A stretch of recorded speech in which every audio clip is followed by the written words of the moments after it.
Everyone, welcome to my channel easy way S R. इस video में हम study करेंगे केमिकल प्रॉपर्टी ऑफ मेटल। इससे पहले वाली दो वीडियो में हमने स्टडी किया था physical property of metal and non metal.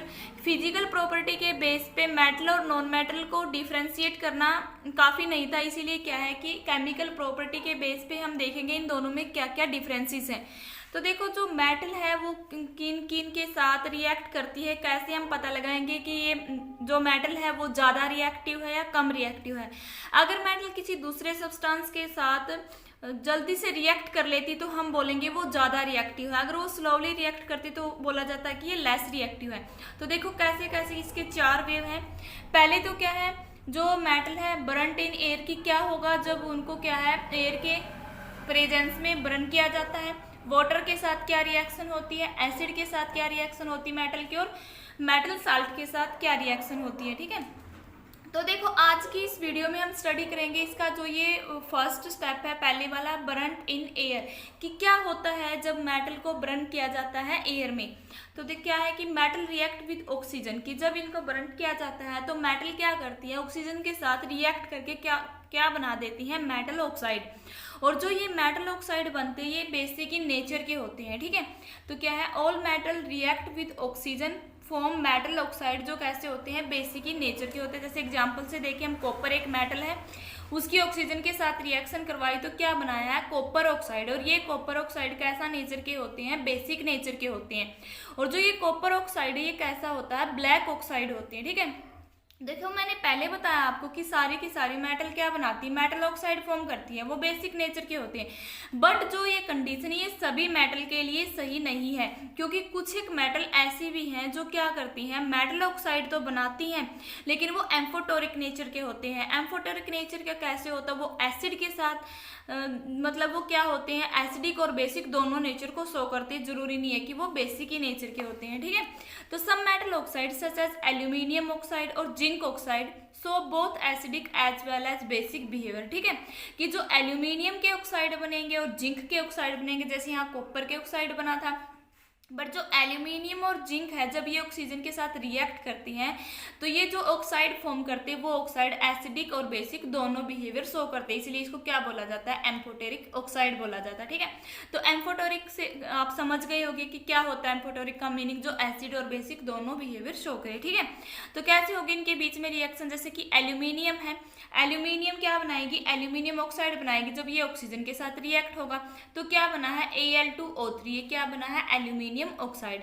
तो ये एम्फोटोरिक ऑक्साइड होगा। क्यों होगा, क्योंकि ये एसिड के साथ भी रिएक्ट कर सकता है और बेस के साथ भी रिएक्ट कर सकता है। ठीक है, जो ये मेटल के ऑक्साइड बने हैं, एम्फोटोरिक ऑक्साइड बने हैं, जब ये एसिड के साथ रिएक्ट करते हैं तो वाटर और सोल्ट बनाता है। ऐसे ही बेस के साथ भी ये रिएक्ट कर सकता है, वाटर और सोल्ट बनाएगा। ठीक है, तो देखो कैसे होगा, जब ये जो एम्फोटोरिक ऑक्साइड है लाइक एल्यूमिनियम ऑक्साइड है, इसकी रिएक्शन करवाई एसिड के साथ, एसिड क्या लिया है हमने, कंसंट्रेटेड हाइड्रोक्लोरिक एसिड लिया है, इन दोनों की रिएक्शन होगी तो क्या बनाएगा, एल्यूमिनियम क्लोराइड और साथ में वाटर बनेगा। तो ये क्या है, एल्यूमिनियम क्लोराइड का एक सोल्ट है। ठीक है, सेकंड में ऐसे अगर बेस के साथ हम रिएक्शन करवाएंगे तो एल्यूमिनियम जो ऑक्साइड है उस बेस क्या लिया हमने, सोडियम हाइड्रोक्साइड, इन दोनों की रिएक्शन होगी तो क्या बनाएगा, सोडियम का साल्ट फॉर्म होगा यहाँ पे NaAlO2 और प्लस H2, ये साल्ट बना है और साथ में वाटर निकला है। तो क्या डेफिनेशन निकल के आई है इन दोनों रिएक्शन से जो हमने अभी देखी ऊपर, metal oxide react with acid and base produce salt and water are called amphoteric oxide. ठीक है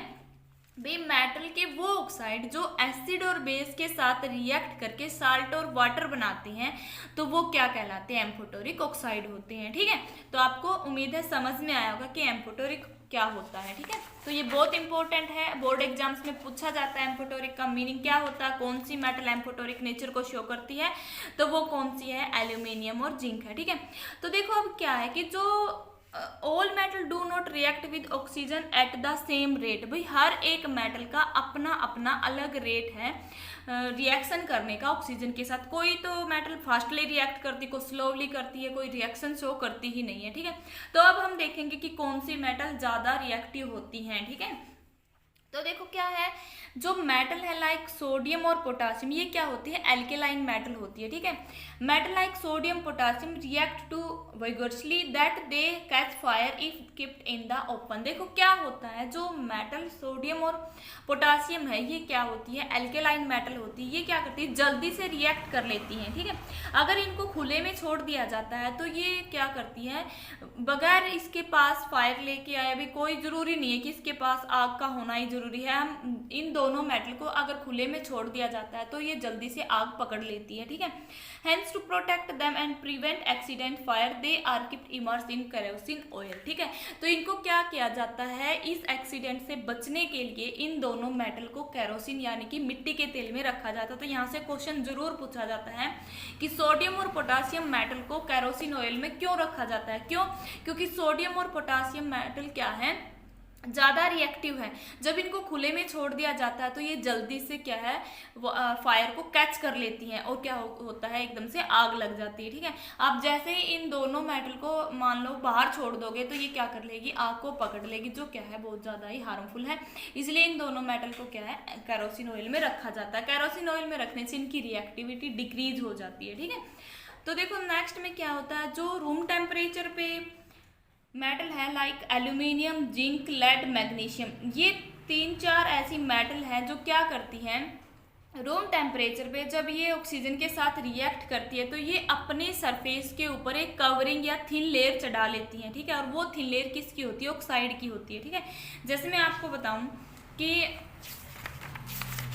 देखो क्या होता है कि जो मेटल है, मान लो ये मेटल है एल्यूमिनियम की, इसकी जब ऑक्सीजन के साथ रिएक्शन होती है तो इस ऑक्सीजन के साथ रिएक्शन होते ही इसके ऊपर क्या होता है, जो एल्यूमिनियम मेटल है इसके ऊपर एक थिन लेयर जमा हो जाएगी, ऊपर एक परत सी चढ़ जाएगी, जो किसकी परत होती है, ऑक्साइड की परत होती है। और ये ऑक्साइड की परत इसको दोबारा से कोरेजन होने से बचा लेती है, मतलब इसके ऑक्सीडेशन को बचाती है, ठीक है। क्योंकि ये क्या होती है, प्रोटेक्टिव लेयर हो जाती है इसके ऊपर, ठीक है। तो ये कौन कौन सी मेटल शो करती हैं, एल्यूमिनियम, जिंक, लेड, मैग्नीशियम, ये 4 मेटल ऐसी हैं जब ये ऑक्सीजन के साथ रिएक्ट करती है तो एक ऑक्साइड की लेयर बना लेती है अपने सरफेस के ऊपर, और ये ऑक्साइड की लेयर इसके दोबारा ऑक्सीडेशन को होने से बचाती है, ठीक है।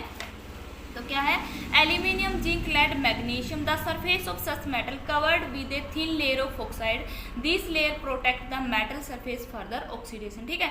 जब रूम टेम्परेचर के ऊपर इन तीनों मेटल को क्या किया जाता है, जब ये तीनों मेटल ऑक्सीजन के साथ रिएक्ट करती हैं तो ये थिन लेयर की कवरिंग चढ़ा लेती है अपने सरफेस पे, जो कवरिंग किसकी होती है, ऑक्साइड की, और ये ऑक्साइड की लेयर इसके फर्दर ऑक्सीडेशन को रोकती है, ठीक है। अब देखो आयरन, जो आयरन है लोहा होता है, चाहे हम उसके ऊपर कितने भी आग लगा दे तो ये आग को जल्दी से पकड़ता नहीं है, बट जो इसकी फीलिंग होती है, आयरन फीलिंग होती है, वो इजीली बर्न हो जाता है जब क्या किया जाता है, उसको फ्लेम के पास लेके जाया जाता है, ठीक है। Iron does not burn on heating but iron feeling burn fastly when sprinkled in the flame of the burner, ठीक है। तो आयरन के केस में ये आया है। लेकिन जो कॉपर मेटल है, जो हमने स्टार्टिंग में ही पढ़ा था कि जो कॉपर ऑक्सीजन के साथ रिएक्ट करती है तो कॉपर ऑक्साइड बना लेती है, जो क्या होती है, ब्लैक ऑक्साइड होता है।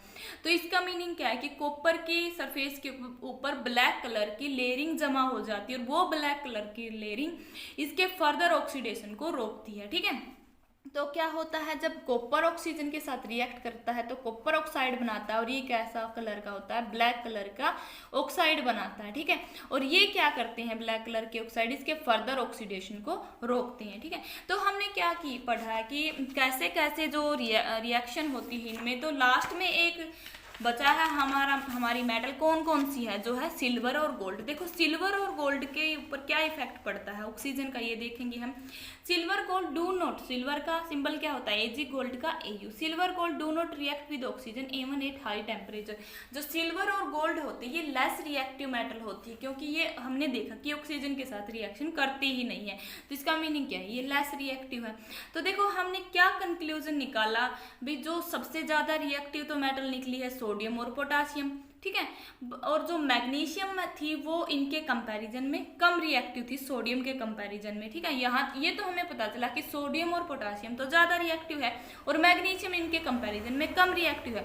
बट जो 4 मेटल आई थी जैसे कि जिंक, आयरन, कॉपर, लेड इन चारों के बारे में तो हमें अच्छे से नॉलेज मिल ही नहीं पाई, इनकी रिएक्टिविटी के बारे में।